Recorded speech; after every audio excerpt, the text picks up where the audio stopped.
Good afternoon. My name is Louis Hicks. I'm the Director of Humanities DC's grant program, and today we are continuing our monthly sessions of DC Living Heritage Network, where we invite a speaker to come in and discuss best practices.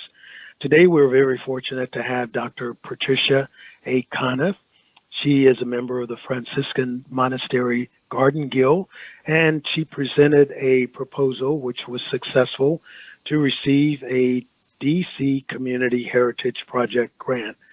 And I'd like to tell you a little bit about Dr. Conniff. She's currently an adjunct professor at the University of Maryland, University College. She's a professor emeriti at Prince George's Community College. She is the director of the garden tours at the Franciscan Monastery here in the DC area. She's been a volunteer from 2012 until the present. She's also a docent at the Smithsonian Museum of Natural History, and she's been a volunteer there since 2010. She holds a BA cum laude from Dunbarton College in Washington, D.C. with a major in chemistry. She also holds an MS from the University of Maryland, College Park, with a major area of concentration in physical chemistry. She also holds a PhD from the University of Maryland, College Park, with a concentration in physical chemistry. Today, Dr. Conniff will give us a presentation and an overview of their project, which was submitted for the DCCHP grant. She'll be talking specifically about the Franciscan Monastery and profiling a significant individual related to that. Without further ado, I'd like to bring on Dr. Patricia A. Conniff. Dr. Conniff. Thank you very much, Louis, for the introduction. And I also want to thank Humanities DC for the grant that permitted me to document the contributions of the architectural sculptor John J. Earley to the Franciscan Monastery, which is located in the Brookland section of Washington, D.C. And today I hope to show you a little bit about the history of the Franciscan Monastery and a little bit about John J. Earley and the book that I was able to put together on his contributions to the monastery, as well as the work of the Franciscan Monastery Garden Guild, which is a lay group, a volunteer lay group that supports the monastery gardens and our farm and so forth at the monastery in Brookland. And so what I have here is actually a photo of the Franciscan Monastery from the Library of Congress, and it was taken before 1910.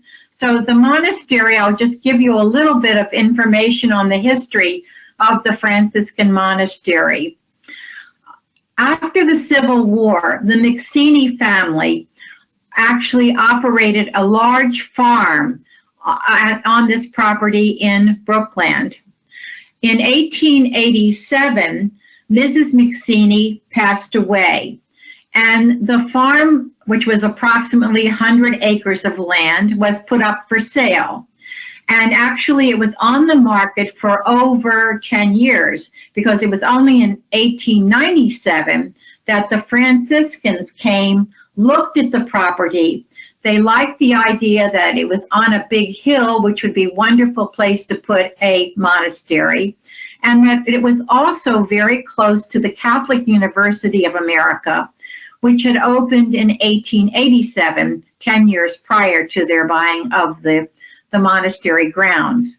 The founder of the monastery was Father Godfrey Schilling, and he was a German-born Franciscan, and he was incredibly good at actually having a vision and developing the resources to actually implement that vision. They purchased the grounds, roughly 100 acres, from the McSeany family in 1897, and within 2 years, the monastery was built and dedicated in September 1899. Aristide Leonari, who was an Italian architect, was the main person actually who did the work for the monastery structure itself. At this time, Washington, D.C. was really three components. Washington, D.C. proper stopped at Florida Avenue, Boundary Avenue, and farther out toward Maryland was Washington County, which was effectively the suburbs of Washington, D.C.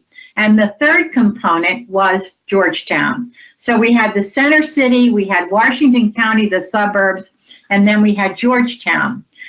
In the suburbs, Washington County, very few of the streets were paved.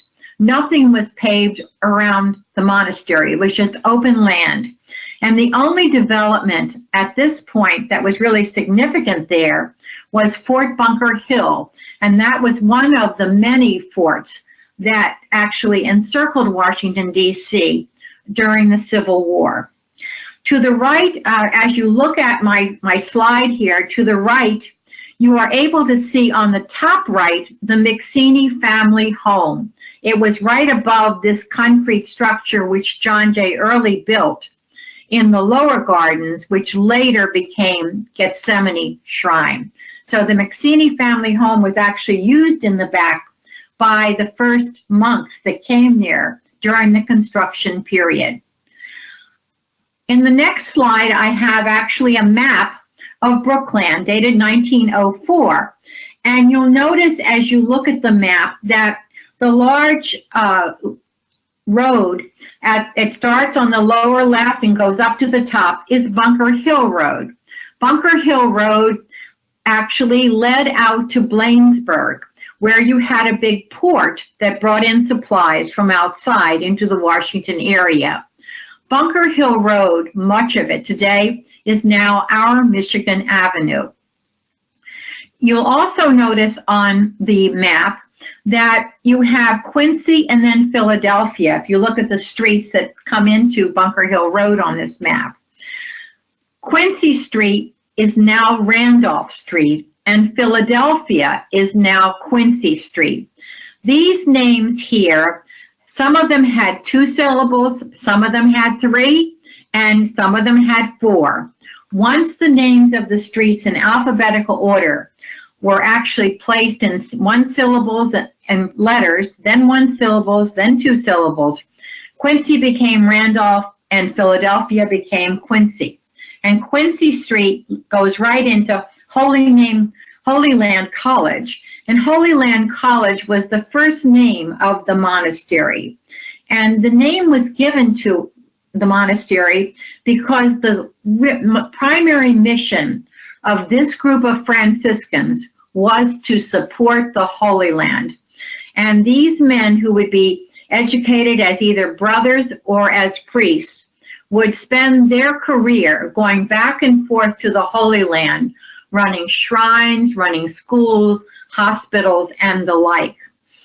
You'll notice also as you go a couple blocks farther down in this slide, there is a fort here, a fort right about 14th Street. And that is the site where Fort Bunker Hill was during the Civil War period. You'll also notice if you go over to the left, the far left of this map, there is the Catholic University of America. And Father Godfrey Schilling, when he founded the Franciscan monastery, felt that he would educate his young men for the priesthood, both at the monastery, his Holy Land College, and they could also walk over to the Catholic University of America and take courses there. To the right of my slide is the statue here of Godfrey Schilling, who founded the Franciscan monastery, a Franciscan priest from Germany. In his left hand, he is holding what appears to be a ball, but what it is actually the dome of the monastery, his vision. St. Francis of Assisi founded the Franciscan order, and St. Francis of Assisi lived in 12th into the 13th century. He was born in Italy, and he actually made a significant conversion in the early part of his life from relative wealth to poverty. He founded the Order of Friars Minor, and that's the OFM that the Franciscans at the monastery use after their formal name. He founded also the Order of St. Clare for women, the Third Order, which was predominantly for lay people, and the Custody of the Holy Land. The Custody of the Holy Land is the group that actually looks after and raises money to support the Holy Land. St. Francis was known as a lover of nature and a lover of animals. And actually at the monastery, on the Sunday prior to St. Francis's feast day, which is October 4th, the monastery holds a blessing of animals. So instead of two-legged people coming to church, the monastery has many, many four-legged people coming there for their blessing in early October. The Franciscans, this summarizes really the mission of these Franciscans of the Holy Land. Obviously, Father Godfrey Schilling wanted to educate young men as priests and brothers, and they would go back and forth to the Holy Land, working in various capacities, schools, shrines, hospitals, etc. On his 100 acres in Brookland, he anticipated putting full-size replicas of Holy Land shrines. And he did so because at this time, this was 1899, the Wright brothers hadn't flown, and he assumed that all Americans, or most Americans, would, if they wanted to go to the Holy Land, would probably have to come to his monastery. Few people would have had the monetary resources and the time required to take a boat and go from the U.S. over to the Holy Land. He also wanted to promote these pilgrimages to his monastery, which he called the Holy Land in the United States. And again, the goal to raise money to support and sustain the Holy Land sites. John J. Earley was instrumental in the development of all of the garden shrines, and he did so between 1905 and 1930. The first lower shrine was Lourdes, and ironically, this is not a Holy Land shrine, but rather Lourdes is found in southern France near the Pyrenees Mountains. And this was developed in 1913 by John J. Earley, and it was developed in response to the strong interest among the American Catholic community about the apparitions or the sightings of young Bernadette, and she had actually had apparitions or visions of the Blessed Mother. And so what they tried to do was to replicate Lourdes at the Franciscan monastery with the Blessed Mother up in the upper part of this cave-like structure. And Bernadette is actually, a statue of Saint Bernadette is back in a garden that's off the slide here. This was done by Earley using his concrete, trying to replicate what you would find in the mountains in the southern France and the Pyrenees. Gethsemane was the second shrine that Earley built at the monastery. And this shrine is all his concrete, and it's totally under a garden above. So pillars of concrete, which aren't shown in this picture, actually support all of the land above this shrine. You get a tremendous echo in this shrine because you're basically underground almost. And he put in it a solar light or a solar opening. And this was done, it was just a cutout, but this was done much earlier than any of us would use solar cutouts in our roofs today. And so what he wanted to do was to make it look like a cave, because this Gethsemane actually represented the place where Jesus stayed on the night before he died, on Holy Thursday. And it was in a cave-like settings, and so he had the solar opening in the concrete to replicate that. Earley also did the mural behind the altar here, and that's basically Jesus accepting the chalice even though he knows that he will die the next day. They tried at the monastery to actually build shrines that totally replicated or mimicked those in Jerusalem. And so the tomb of the Blessed Mother in the Lower Gardens was built in 1916. And we have here the Jerusalem tomb on the left and the Franciscan Monastery tomb on the right of your slide. And this is actually also underground. There's a soil and everything above it. And there's a mausoleum inside. And visitors can go inside and visit actually these shrines all the way through. The next one built was the Ascension Shrine. And here we have the Dome of the Ascension on the left in Jerusalem, and our Franciscan Monastery Ascension Shrine on the right. And this is right on 14th Street. Actually, you can see it from the street, the Ascension Shrine. And on the next slide, I'll show you what John Earley did in the Dome of the Ascension. He used his polychrome colored concrete with aggregate stones and did actually all of these. It's Jesus and his apostles in the Dome of Ascension Shrine. It's really quite lovely, but you have to almost strain your neck back to see it totally. The Rosary Portico was built in 1926 at the monastery. I mentioned in my first slide that the monastery was wide open and that anyone could come into the grounds because it was rural land at that point. Homes in Brookland were being built in the early part of the 20th century. More people were moving in. More pilgrims were coming to see the monastery. So in order to have some sense of privacy and also one entrance point into the monastery grounds, the friars built this portico in 1926. And it actually encloses the front of the monastery on up to 14th Street. The symbolism, as you can see in the picture, you have arches here, and it's called the Rosary Portico because between every red building or red roof building, the tall ones, you have 10 arches, and the 10 arches symbolize the 10 Hail Marys in a decade of the Rosary. And you have 5 of these joyful mystery shrines, 5 sorrowful mystery shrines, and then 5 glorious mystery shrines as it goes around the monastery grounds. About 10 years later, the friars decided to add plaques, which had the Hail Mary prayer in 150 different languages. And what they wanted to show with this edition was the global nature of the church.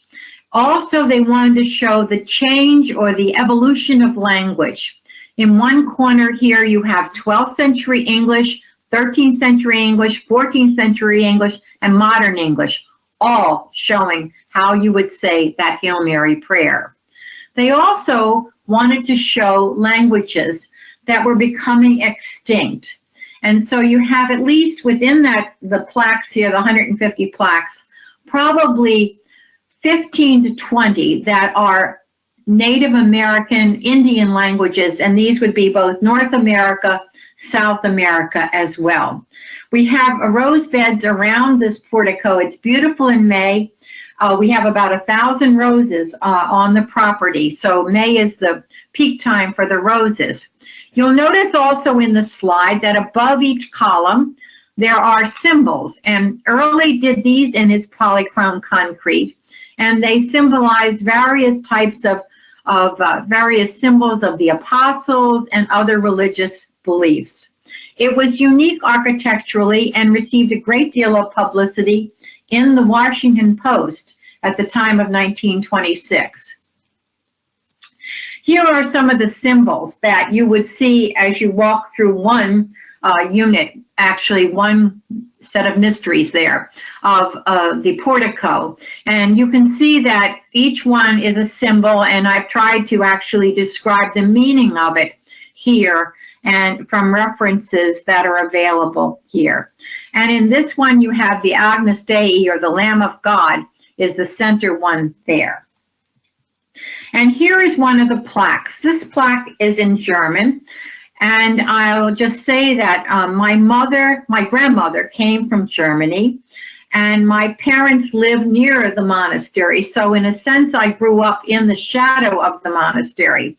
But my mom, who was raised in a home where German was spoken, often brought me to the monastery and would recite this plaque in German to my sister and me when we were very, very young. And here is the portico. You can see the symbols above.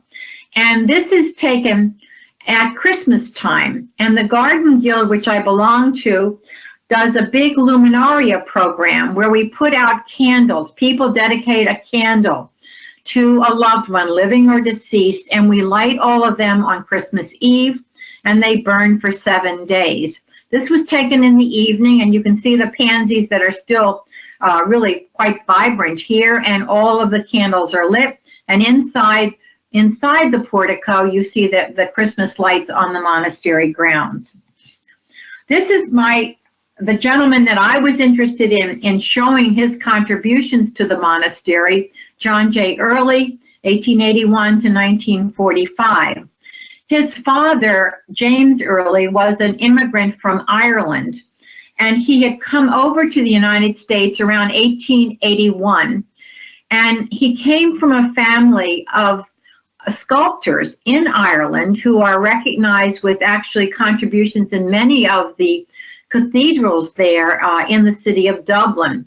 Their crushing plant actually was in Dublin, but jobs were very scarce, and James Earley came to the U.S.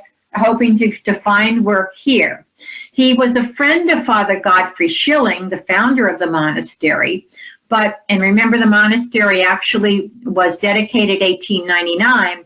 Well, James Earley died in 1906, only 7 years after the monastery was dedicated. He then turned the work over to his son, who was at that point about 25 years old, and John J. Earley then actually developed most of the interior altars there and the gardens at the monastery. John J. Earley is known as the man who made concrete beautiful. We have examples in Washington of beautiful Meridian Hill Park, the ceiling of the Justice Department downtown D.C., which is visible from both 9th Street and 10th Street as you walk between Pennsylvania and Constitution Avenues, the Shrine of the Sacred Heart on 16th Street, Peace Cross in Bladensburg, and John J. Earley also did the altar at Charlestown, the Erickson Retirement Community in Catonsville. And now I'll just mention a little bit about the Garden Guild at the monastery, which I'm a member of. It was founded in 1998 as a support group, a lay support group for the monastery, and our goal being to promote and preserve the gardens. We also have added a new aspect to our mission recently. We have a farm in the back of the monastery where we grow produce, and we give it away to actually the National Capital Area Food Bank, Martha's Table, and other community programs in the Washington area. We have maybe 50, 60 volunteers, and we communicate mainly by our weekly emails. Our Luminaria program I mentioned earlier, this is where we actually light all these candles. Last year we had over 1,100 candles that were lit on Christmas Eve. So it's a big program, and that's people on the left are the people with their strikers lighting the candles, and most of the candles, actually we try to put the names of the individual in whose name is the candle has been donated, and we try to put them in alphabetical order, and we do the Excel spreadsheet for that. But those who get their names in too late, their candles are non-alphabetized, and they go into this chapel on the monastery grounds. And we also decorate the chapel with Christmas trees, with a creche and so forth, so it's very pretty. At Easter time, the Garden Guild runs a Lily and Palm Cross program, and this chapel is filled with about 600 lilies on Palm Sunday. Most of those will be donated into the church by various donors to the monastery. Others buy them for themselves. And then we also make these palm crosses by just stapling fronds of palm together and nailing them to crosses, and people use them. We use them around the monastery. This is in front of one of the stations of the cross on the right, but people also take them to the cemetery and place them on the grave of a loved one. And here we have some Garden Guild members actually putting the lilies around the church, and you can see that this is one of the large altars on the right in the monastery. It's the altar of Calvary, and you can see our lilies there at the base of the altar there. Our plant and herb sale is our major fundraiser for the Garden Guild, held in late April. It's a 2-day event, and we raise money and donate it to the Franciscan Monastery to preserve the gardens. And we have probably 400, maybe 500 people who come over the 2-day period. The garden tours, which I am personally responsible for in building the team that does them, we have drop-in tours on Saturdays from 11 and then at 12 noon. And we do them for 6 months of the year, April through September. We also do a lot of special garden tours on request, and these could be alumni groups, it could be garden clubs. I've done several for the Smithsonian Associates, Library of Congress people, and of our Rotary Foundation, several different groups there. So we have over 1,100 people taking a garden tour annually. And the picture on the right shows the Ascension Shrine with some of the spring flowering trees on the grounds, and spring is very pretty there. People often ask me, what's blooming at the monastery? Well, March and April, we have a wonderful tulip display and some of those beautiful flowering spring trees.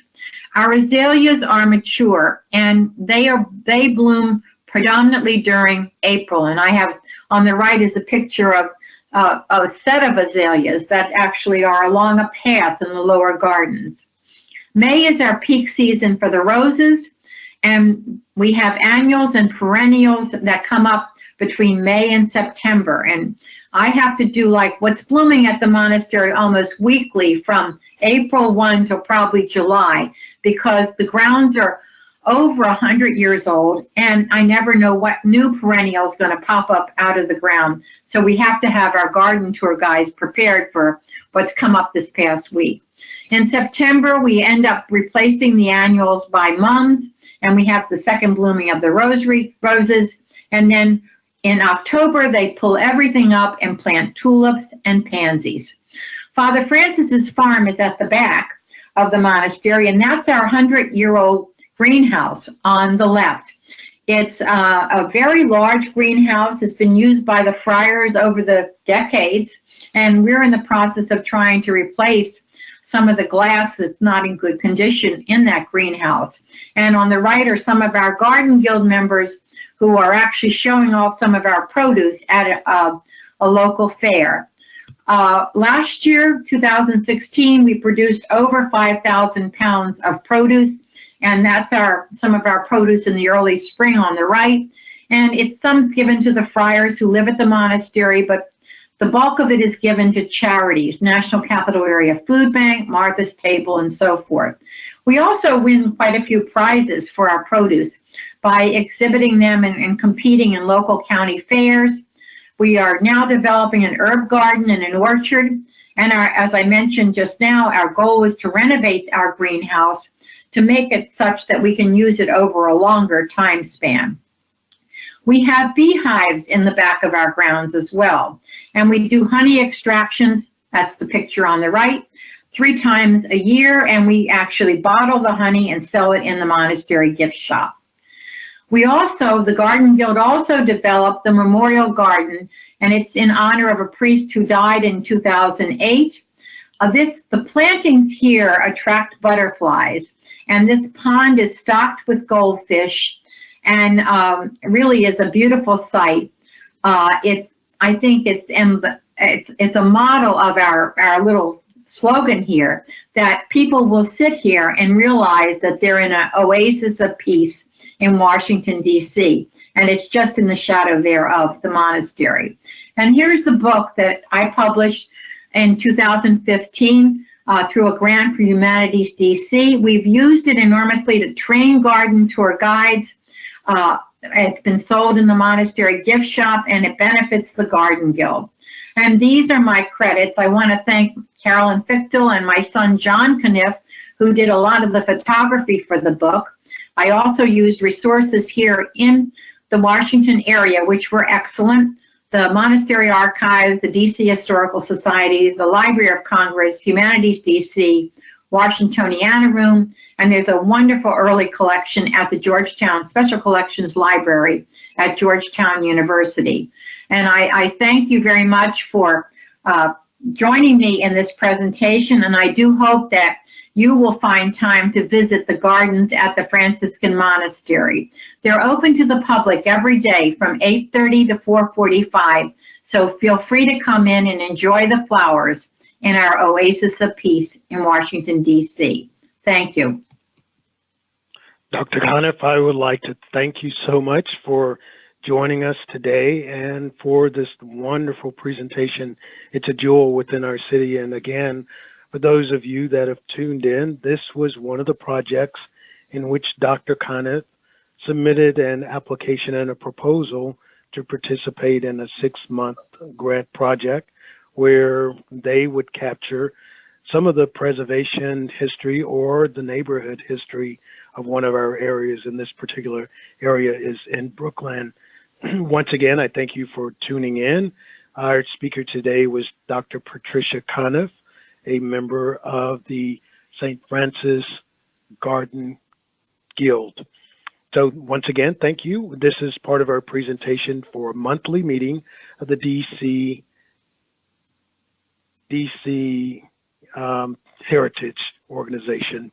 And this was one of our DC Living Heritage programs in which we cooperated with the Preservation Office to initially start it, and now we're continuing through Humanities DC. Thank you very much for tuning in.